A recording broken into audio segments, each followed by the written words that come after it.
بسم اللہ الرحمن الرحیم الرحمن علم القرآن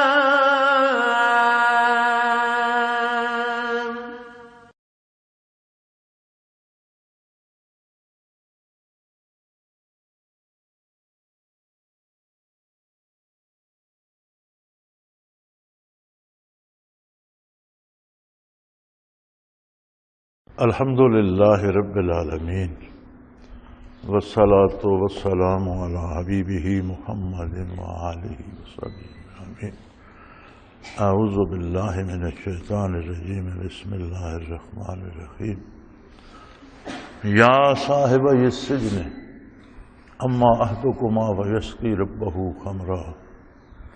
واما الآخر فیسلب فتأکل الطیر من راسہ قضی الامر الذی فیہ تستفتیان وقال الذی ظن انہ ناج منہم اذکرنی عند ربک فانساہ الشیطان ذکر ربہ فلبث فی السجن بضع سنین وقال الملک انی اری سبع بقرات سمان یأکلہن سبع عجاف وسبع سنبلات خضر واخر یابسات یا ایھا الملأ افتونی فی رؤیای ان کنتم للرؤیا تعبرون قالوا اضغاث احلام وما نحن بتأویل الاحلام بعالمین وقال الذی نجا منہما وادکر بعد امة انا انبئکم بتأویلہ فارسلون یوسف ایھا الصدیق افتنا فی سبع بقرات سمان یأکلہن سبع عجاف وسبع سنبلات خضر واخر یابسات لعلی ارجع الی الناس لعلہم یعلمون قال تزرعون سبع سنین دابا فما حصدتم فذروه فی سنبلہ الا قلیلا مما تأکلون ثم یأتی من بعد ذلک سبع شداد یأکلن ما قدمتم لهن الا قلیلا مما تحصنون ثم یأتی من بعد ذلك عام فیہ یغاث الناس وفیہ یعصرون وقال الملک ائتونی بہ فلما جاءہ الرسول قال ارجع الى ربک فاسأل ما بال النسوة التي قطعن ایدیہن ان ربی بکیدہن علیم قال ما خطبکن اذ راودتن یوسف عن نفسہ قلنا حاشا للہ ما علمنا علیہ من سوء قالت امرأة العزیز لا نحسس الحق انا راودته عن نفسه وانه لمن الصادقین ذلك لیعلم انی لم اخنه بالغیب وان اللہ لا یہدی کید الخائنین۔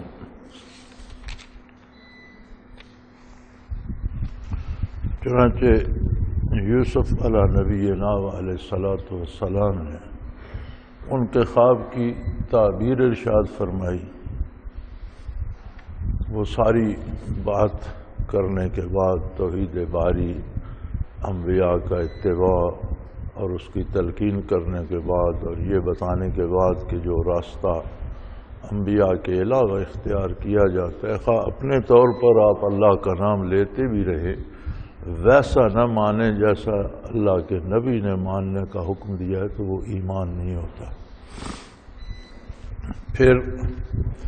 صرف اللہ کو ماننا ہی کافی نہیں ہے، ماننے کا مطلب یہ ہے کہ مان کر اس کا اتباع کیا جائے، اس پر عمل کیا جائے۔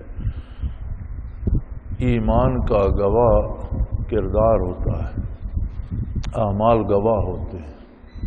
تو اعمال اس کے خلاف ہوں، امیدیں بتوں سے ہوں، پوجا بتوں کی جا رہی ہو، ساتھ آپ اللہ کو بھی مانتے رہیں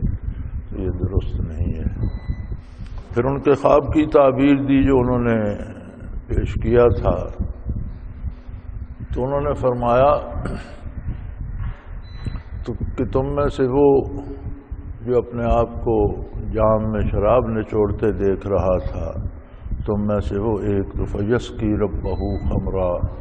اپنے بادشاہ کا ساقی بحال ہو جائے گا، پھر اسے شراب وغیرہ پلانے پہ مامور ہو جائے گا۔ وَأَمَّا الْآخَرُ، اور دوسرا جس نے کہا تھا کہ میں نے سر پر ٹوکرا اٹھا رکھا ہے روٹیوں سے بھرا ہوا، اور پرندے اس سے جپٹ جپٹ کر لے رہے ہیں، فیصلب، اسے سولی دی جائے گی، سزائے موت ہوگا اور لٹکتا رہے گا، فتاکل الطیر من راسہ، اور پرندے اس کے سر سے نوچ نوچ کر کھائیں گے۔ تو جب آپ نے یہ تعبیر دی تو وہ پریشان ہو گئے اور مذاق بھی اڑانے لگے، کہنے لگے ہم نے تو خواب نہیں دیکھا، ہم نے تو یہ محض باتیں گھڑ لی تھیں آپ کا امتحان کرنے کے لیے اور آپ کو دیکھنے کے لیے کہ آپ کیا سمجھتے ہیں، تو آپ نے تعبیر بتا دی۔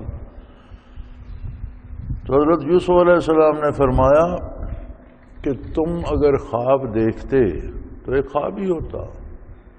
اور تم نے جو بات گھڑ کے مجھے بتائی وہ تو تمہارا ما فی الضمیر ہے، جو کچھ تمہارے دل میں آیا، تو وہ تو خواب سے زیادہ مضبوط بات ہے بھائی۔ خواب تو غیر اختیاری ہوتا ہے، بندے کو اختیار نہیں ہوتا کہ وہ کیا دیکھنا چاہتا ہے، اس کی پسند کا خواب نہیں ہوتا، لیکن جو بات تم نے دل سے گھڑ کے بتائی یہ تو تمہارا انتخاب تھا، تمہارا دل اس بات تک پہنچا، تو یہ تو اس سے زیادہ مضبوط ہے، لہذا میں نے جو تعبیر بتائی یہ مجھے میرے اللہ نے بتائی ہے۔ تم نے بات گھڑی امتحان کے لیے، لیکن اب وہ تمہارے گلے پڑ گئی۔ قضی الامر الذی فیہ تستفتیان، تم نے جو سوال کیا تھا، جس میں پوچھنا چاہتے تھے، اس کا فیصلہ ہو گیا، اللہ کریم نے فیصلہ فرما دیا، اور جو میں تمہیں بتا رہا ہوں یہ اللہ کی طرف سے مجھے بتایا گیا اور یہ طے ہو چکا، اب ایسا ہی ہوگا، تم نے خواب دیکھا یا نہیں دیکھا ایسا ہی ہوگا۔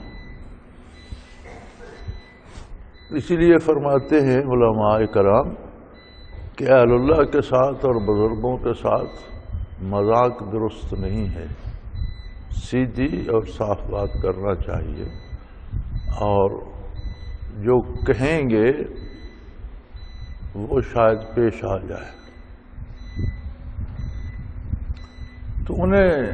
چونکہ اللہ کی طرف سے خبر تھی اور اس قدر یقین تھا، وقال الذی ظن انہ ناج منہ اذکرنی عند ربک، جس کے بارے ان کا خیال تھا کہ یہ بری ہو جائے گا اور یہ بادشاہ کا ساقی مقرر ہوگا، تو اس سے فرمایا کہ اذکرنی عند ربک، اپنے بادشاہ کے پاس میری بات بھی کرنا، کہ ایک شخص بلا قصور بلا وجہ بغیر گناہ کے جیل میں ہے، تو آپ اس کے محسن بھی تھے، تو فرمایا میری بات بھی کرنا۔ علماء کرام فرماتے ہیں کہ وسائل اختیار کرنا سنت انبیاء ہے۔ اب ایک ذریعہ اختیار فرمایا حضرت یوسف علیہ السلام نے کہ تم بادشاہ کے قریب ہوگے، ساقی ہوگے، اس کے دن رات بادشاہ کے ساتھ ہوگے، تو وہاں میری بات بھی کرنا۔ فانسا الشیطان ذکر رب، لیکن اسے شیطان نے وہ بات ہی بھلا دی، کیونکہ باکردار لوگ تو تھے نہیں، شیطان کا غلبہ ہوتا تھا ان پر، تو پتہ چلا کہ شیطان صرف گمراہ ہی نہیں کرتا، اللہ کے نیک بندوں کے لیے رکاوٹیں اور پریشانیاں پیدا کرنے کی بھی کوشش کرتا ہے۔ تو شیطان نے اسے وہ بات ہی بھلا دی۔ فلبث فی السجن بضع سنین، اور اس کے بعد حضرت کئی سال جیل میں رہے۔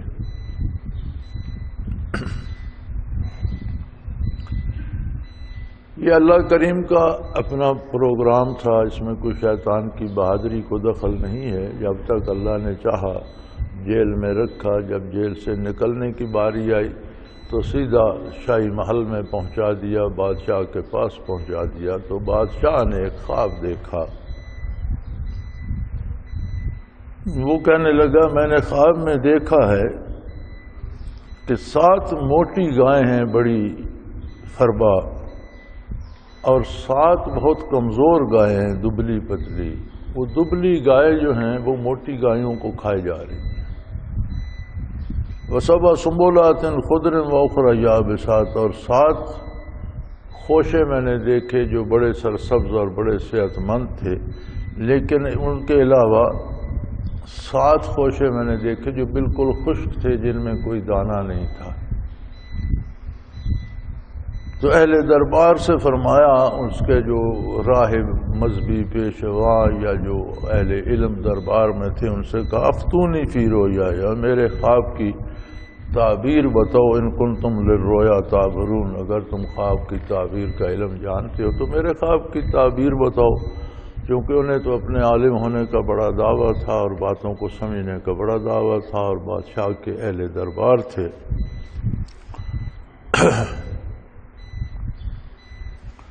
تو انہوں نے بڑا سوچا، خواب سنا،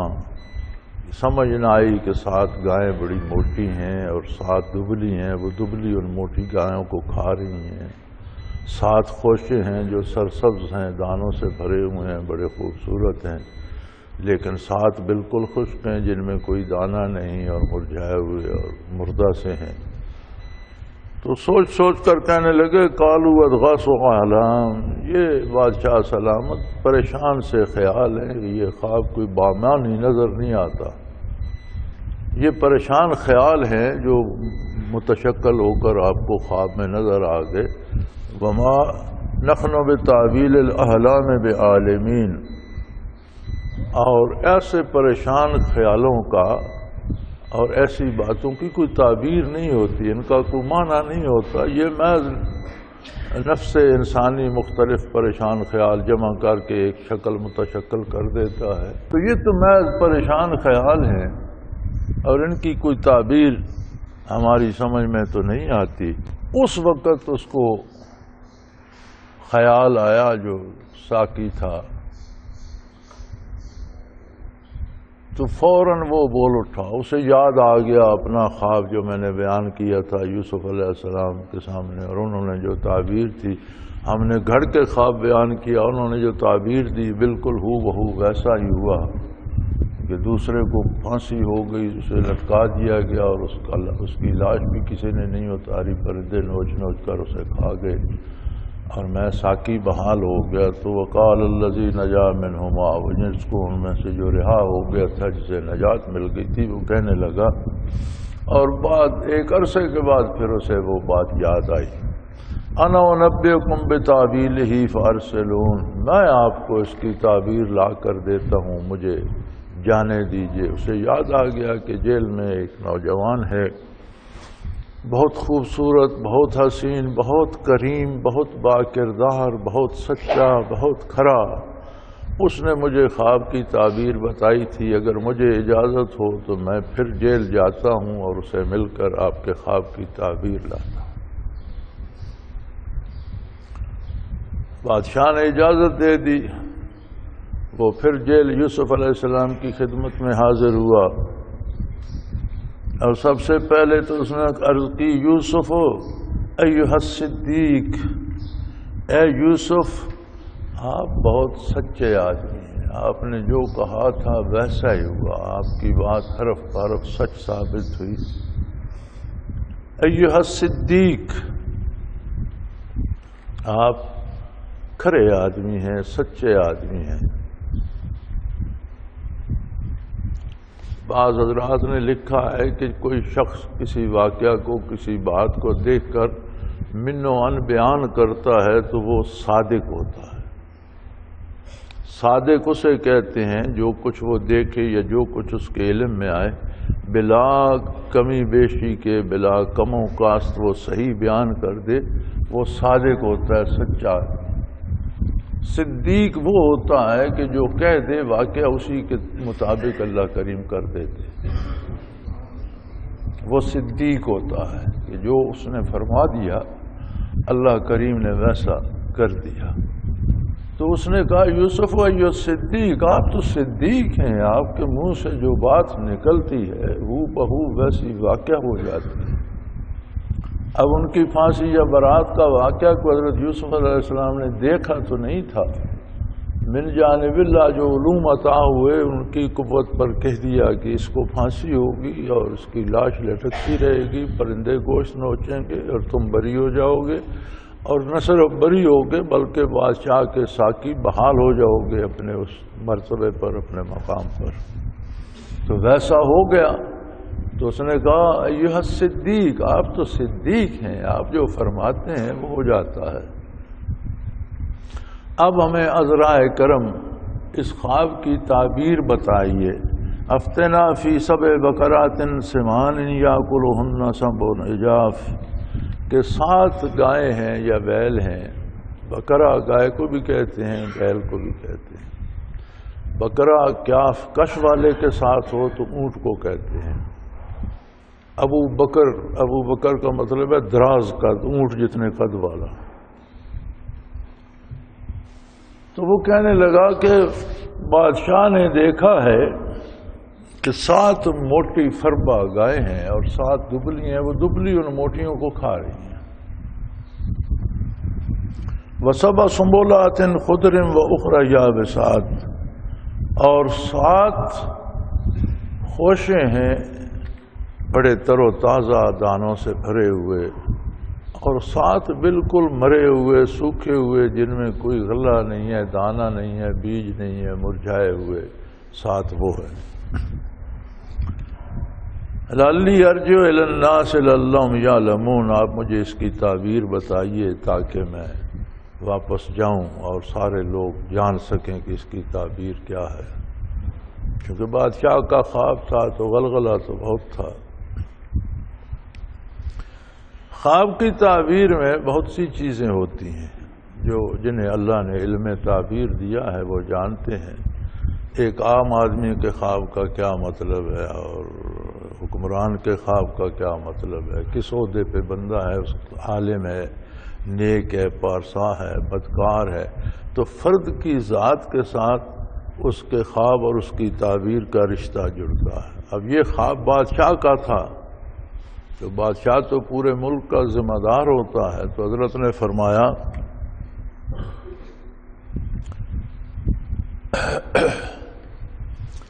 علامہ ابن سیرین رحمۃ اللہ تعالی علیہ امت مرحومہ میں گزرے ہیں، جو تعبیرات کے علم کے امام تھے اور آج تک لوگ انہی کے حوالے دیتے ہیں. بہت بڑے معبر تھے، خواب کی تعبیر فرمایا کرتے تھے. کہ ایک مجلس میں بیٹھے تھے تو ایک شخص تعبیر پوچھنے کے لیے حاضر ہوا اور اس نے کہا حضرت میں نے دیکھا ہے خواب میں اذان کہہ رہا ہوں. آپ نے فرمایا تمہیں کوئی عہدہ بھی ملے گا اور بہت عزت ملے گی اور تمہارا مرتبہ بلند ہو جائے گا. اسی مجلس میں کوئی اور شخص آ گیا. اس نے عرض کی حضرت میں نے خواب میں دیکھا ہے میں اذان کہہ رہا ہوں. فرمانے لگے تیری شامت آ گئی، تو جیل جائے گا، قید ہوگا اور تجھے پھانسی ہوگی. پریشان ہو کر چلا گیا. جب وہ دونوں چلے گئے تو جو اہل مجلس بیٹھے تھے ان میں سے کسی نے عرض کی کہ حضرت خواب تو دونوں نے ایک ساتھ دیکھا تھا. اس نے بھی دیکھا میں اذان کہہ رہا ہوں، اس نے بھی کہا میں اذان کہہ رہا ہوں. اسے آپ نے کہا تجھے مرتبہ اور حکومت ملے گی اور اسے کہہ دیا تجھے پھانسی ہو جائے گی. تو فرمایا وہ جو پہلا تھا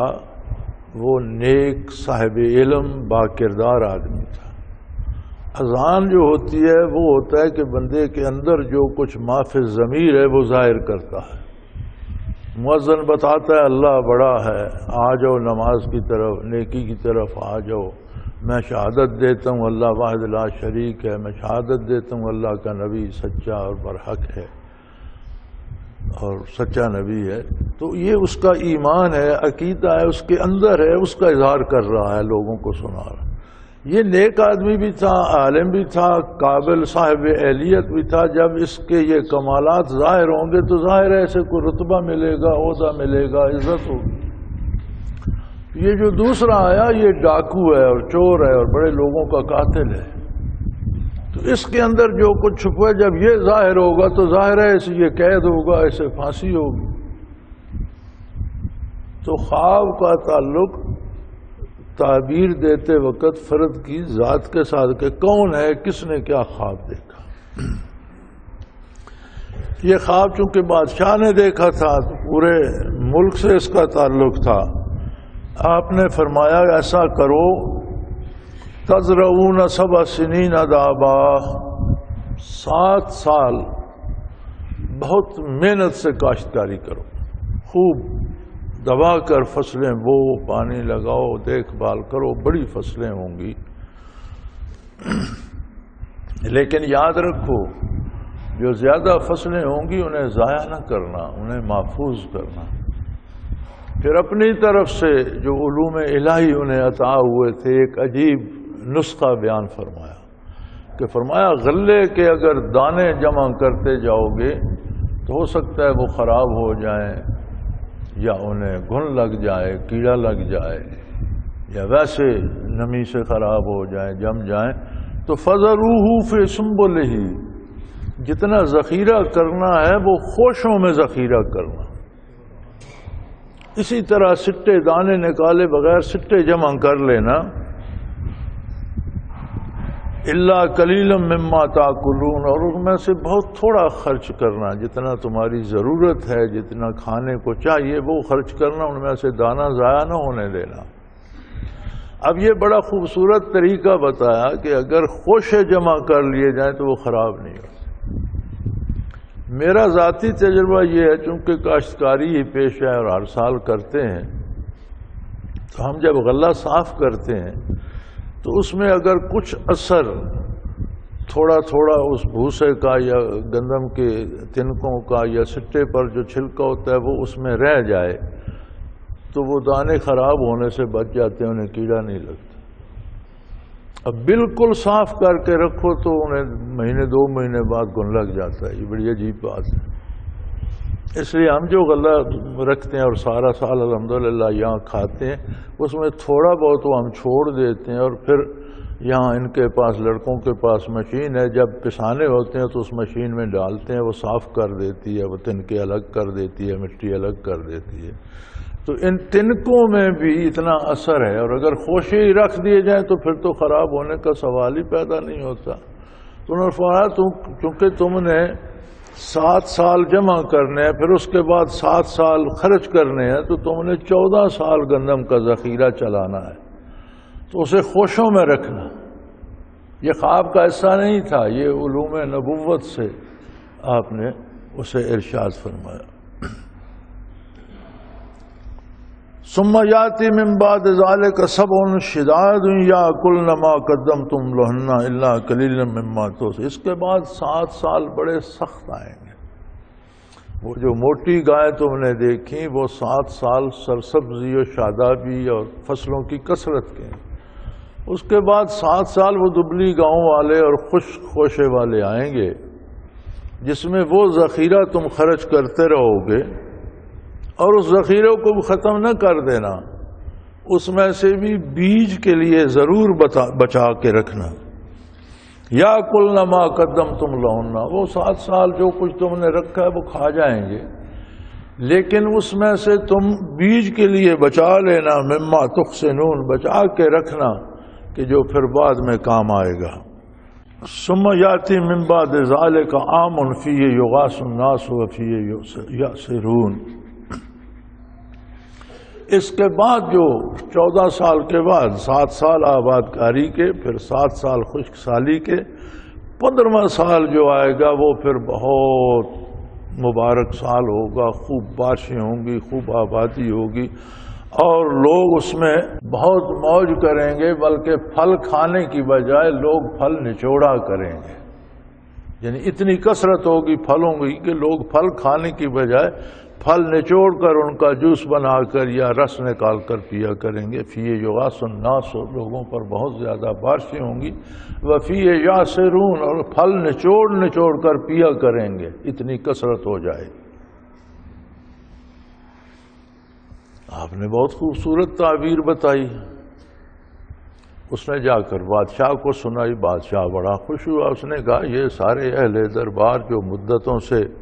اعلیٰ تنخواہوں پہ اور اعلیٰ عہدوں پہ اور کرسیوں پہ شاہی دربار میں متمکن ہیں اور اپنے علم کے بڑے دعوے رکھتے ہیں، انہیں تو کوئی بات سمجھ ان کے تو پلے ہی نہ پڑی، انہوں نے تو الٹا مجھے کہا کہ یہ محض پریشان خیال ہیں، اور آپ نے خواب میں آپ محض پریشان ہوئے۔ یہ تو بہت اچھی تعبیر اس شخص نے بتائی۔ قال الملک اوتونی بہ، بادشاہ نے کہا اسے میرے پاس لے آؤ۔ یار ایسا عجیب و غریب شخص، اتنا پیارا شخص، اتنا کھرا اور سچا شخص اور اتنا صاحب علم تم لوگوں نے جیل میں ڈالا ہوا ہے، جاہل ہو جاؤ، اسے میرے پاس لے آؤ۔ شاہی حکم ہو گیا یوسف علیہ السلام کو لایا جائے۔ جب شاہی قاصد پہنچے، فلما جاءہ الرسول، جب بادشاہ کا فرستادہ یوسف علیہ السلام کی خدمت میں پہنچا، قال ارجع،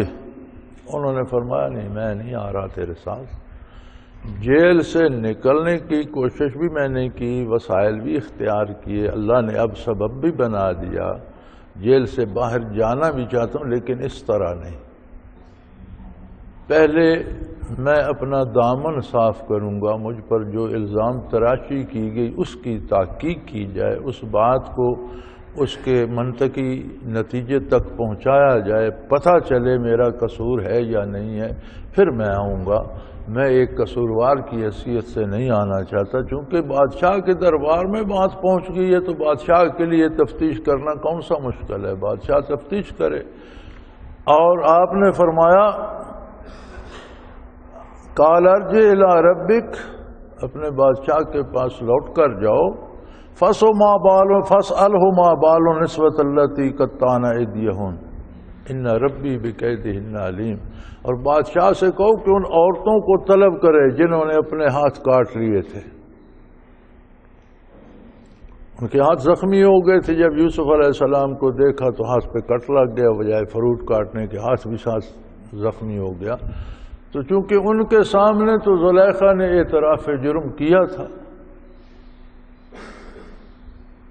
اور کہا تھا کہ یہی وہ ہستی ہے لمتننی فی، جس کے بارے میں تم مجھے ملامت کرتی ہو، تم نے اپنے ہاتھ کاٹ لیے، تمہیں ہوش ہی نہیں رہا۔ راودتہ عن نفسہ فاستعصم، میں نے اسے اپنی نفس پر ورغلایا تھا، یہ تو بالکل معصوم اور پاک باز ہے۔ تو اقبال جرم تو زلیخا نے ان کے سامنے کر لیا تھا، سو حضرت نے فرمایا کہ ان عورتوں کو بلا کر ان سے تفتیش کی جائے قصور کس کا ہے۔ میرا پروردگار تو ان کے فریب کو اور ان کے مکر کو خوب جانتا ہے، کیونکہ انہوں نے بھی فریب کیا تھا یوسف علیہ السلام کو دیکھنے کے لیے، پھر وہ خود بھی ورغلانے میں شامل ہو گئیں، انہوں نے بھی مکر کیا تھا، تو ان کے کردار کو میرا پروردگار بخوبی جانتا ہے۔ بادشاہ نے سب کو طلب کر لیا، زلیخا کو بھی بلا لیا۔ تب تک زلیخا کا میاں فوت ہو چکا تھا، آپ ضعیف ہو چکی تھی، بوڑھی ہو چکی تھی، اور وہ عہدے شہدے بھی چلے گئے تھے، بس ایک ذات تھی اور کچھ بچا کھچا جو عمارت تھی وہ تھی، عہدہ بھی نہیں تھا، میاں بھی فوت ہو گیا، جوانی وغیرہ بھی قصہ پاری نہ ہوئی۔ زلیخا کو بھی ساتھ طلب کر لیا گیا اور پوچھا ما خطبکن اذ راودتن یوسف عن نفسہ، وہ سارا واقعہ صحیح بتاؤ، اصل واقعہ کیا تھا جب تم نے یوسف علیہ السلام کو ورغلانے کی کوشش کی، وہ سارا واقعہ صحیح میرے سامنے آج بیان کر دو۔ جن عورتوں کے ہاتھ کٹے تھے یا زخمی ہوئے تھے وہ کہنے لگیں قلنا حاشا للہ، انہوں نے کہا اللہ پاک، اللہ کا تصور، ذات اور صفات کا ایک تصور ان کے پاس تھا، لیکن مانتے اپنی طرح سے تھے، کسی نبی کی تعلیم کے مطابق نہیں مانتے تھے، اس لیے بتوں کی پوجا بھی کرتے تھے اور اللہ کو بھی مانتے تھے اور اللہ کو سب سے بڑا مانتے تھے اور اللہ کے لیے پاکی ہے۔ وہ کہنے لگی اللہ پاک ہے، ما علمنا علیہ من سوء، ہمارے علم میں ان کی کوئی رائی برابر بھی غلطی نہیں آئی، ہم اس واقعے کی شاہد ہیں، ہم زلیخا کے گھر میں گئیں، وہاں ہم نے دعوت کھائی، یوسف علیہ السلام کو دیکھا، کوئی قصور جو بھی تھا، تھوڑا تھا یا بہت تھا، چھوٹا تھا یا بڑا تھا، زلیخا کا تھا، یوسف علیہ السلام کا دامن بالکل پاک ہے، ان کی اس میں کوئی غلطی نہیں ہے۔ اب جب یہ بات سامنے آ گئی، قالت امرأۃ العزیز اللعن حسس الحق، تو زلیخا نے کہا بات تو کھل گئی، بات تو سامنے آ گئی، مدت بیت گئی، وہ زمانہ چلا گیا، میاں فوت ہو گئے، عہدہ جاتا رہا، وزارت بھی گئی، اب ایک حویلی ہے اور میں ایک بوڑھی خاتون ہوں، وہ جوانی بھی گئی، وہ وقت بھی گزر گیا اور سارے وہ حالات بھی بدل گئے اور بات بھی سامنے آ گئی، حسس الحق، حقیقت کھل کر سامنے آ گئی، اب چھپانے کا کوئی فائدہ نہیں، انا راودتہ عن نفسی، اس نے کہا ان کو چھوڑو، میں بتاتی ہوں قصور میرا، میں نے انہیں ورغلانے کی کوشش کی تھی، انہ لمن الصادقین، یقیناً وہ بہت کھرا، بہت سچا اور سچوں میں سے ایک فرد ہے۔ چنانچہ حالات بدل گئے، وقت بدل گیا، چیزیں بدل گئیں، تو اس نے کہا میاں کو میں دھوکہ دیتی رہی، یوسف علیہ السلام سے خیانت کی، ان پر الزام، ان کے منہ کے سامنے ان پر الزام دھر دیا، قصور میرا تھا، جرم ان کا بنوا دیا، پھر میاں بیوی نے مل کر ہم نے انہیں جیل بھجوا دیا کہ یہ بدنامی ان کے حصے میں، اور لوگ یہ سمجھیں کہ انہوں نے کوئی غلطی کی تھی اس لیے قید کر دیے گئے۔ لیکن اب وہ نہ عہدہ رہا، نہ میاں رہا، نہ وہ وقت رہا، نہ جوانی رہی، اب بڑھاپا ہے، اور بڑھاپے نے کمر توڑ دی ہے۔ بات بھی سامنے آ گئی، جن کے سامنے میں نے اقرار کیا تھا ان خواتین نے بھی وہ بات بتا دی، تو اب چھپانے کا کوئی فائدہ نہیں، میں بیان کرتی ہوں، اب میں سچ سچ بتاتی ہوں کہ انا راودتہ عن نفسہ، میں نے ہی اسے اپنی طرف مائل کرنے کی کوشش کی تھی، وانہ لمن الصادقین، اور وہ تو بے شک بہت کھرے اور سچے انسان ہیں۔ اور یہ میں اس لیے بھی کہہ رہی ہوں کہ بدلتے وقت کے ساتھ میں بھی بدل گئی ہوں، اب وہ خواہشات بھی مر گئیں جو جوانی کی تھیں، اور وہ وقت بھی گزر گیا۔ تو ذالک لیعلم انی لم اخنہ بالغیب، اب یوسف کو بھی یہ پتہ ہو جانا چاہیے، میں اس لیے کہہ رہی ہوں کہ میں نے منہ پر یوسف علیہ السلام پر الزام لگایا تھا، اب انہیں یہ پتہ چل جائے کہ میں نے ان کی غیر حاضری میں بھی ان کی صفائی پیش کی ہے، ان سے خیانت نہیں کی، ان کے سامنے میں نے ان سے خیانت کی تھی، میاں کو بھی دھوکہ دینے کی کوشش کی تھی، لیکن آج ان کی عدم موجودگی میں، یعنی یوسف علیہ السلام وہاں نہیں ہے، یہ بات بادشاہ اور زلیخا اور امراء کی ان خواتین کے درمیان ہو رہی ہے۔ تو زلیخا نے کہا کہ میں اپنا جرم قبول کرتی ہوں اور اس بات کی شہادت دیتی ہوں کہ یوسف علیہ السلام نیک، پاک باز، سچے اور کھرے انسان تھے اور انسان ہے، اور اب انہیں بھی یہ پتہ چل جانا چاہیے کہ میں نے ان کی عدم موجودگی میں ان سے کوئی خیانت نہیں کی، اور میں اس نتیجے پر پہنچی ہوں وَأَنَّ اللَّهَ لَا يَهْدِي كَيْدَ الْخَائِنِينَ، کہ جو لوگ خیانت کرتے ہیں اللہ ان کو کامیاب نہیں ہونے دیتے۔ اتنے سال کے بعد مجھے یہ احساس ہوا ہے کہ میں نے کتنی خیانت کی، بددیانتی کی، الزام لگایا، جیل بھجوایا، لیکن اتنے عرصے بعد مڑ کے وہ صداقت میرے ہی گلے پڑ گئی، رسوائی میرے ہی حصے میں آئی، حقیقت آشکارا ہو گئی۔ اللہ کریم کا ایک اپنا نظام ہے، اور برائی کو وہ کبھی کامیاب نہیں ہونے دیتے۔ نظام قدرت جو ہے اس میں کامیابی بھلائی اور اچھائی کے لیے، برائی کبھی کامیاب نہیں ہوتی۔ اور یوسف علیہ السلام جیل میں ہیں، آئے نہیں بادشاہ کے بلانے پر، وہ خواتین آئیں اور انہوں نے گواہی دی تو ان کے سامنے زلیخا بات کر رہی ہے حقائق کی، یہی بات اگلے پارے میں چلتی ہے، اور جب زلیخا کی بات ختم ہوتی ہے تب بادشاہ حکم دیتا ہے کہ اب تو یوسف علیہ السلام کو بلا لاؤ۔ یوسف علیہ السلام تب وہاں تشریف لاتے ہیں۔ یہ باتیں انشاءاللہ کل ہوں گی بتوفیق الہی انشاءاللہ العزیز، وآخر دعوانا ان الحمدللہ رب العالمین۔ اللہ اللہ اللہ اللہ اللہ اللہ اللہ اللہ۔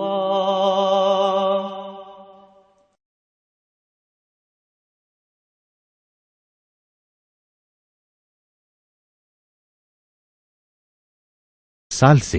قرآن و حدیث کے اوپر خطابات کر رہے ہیں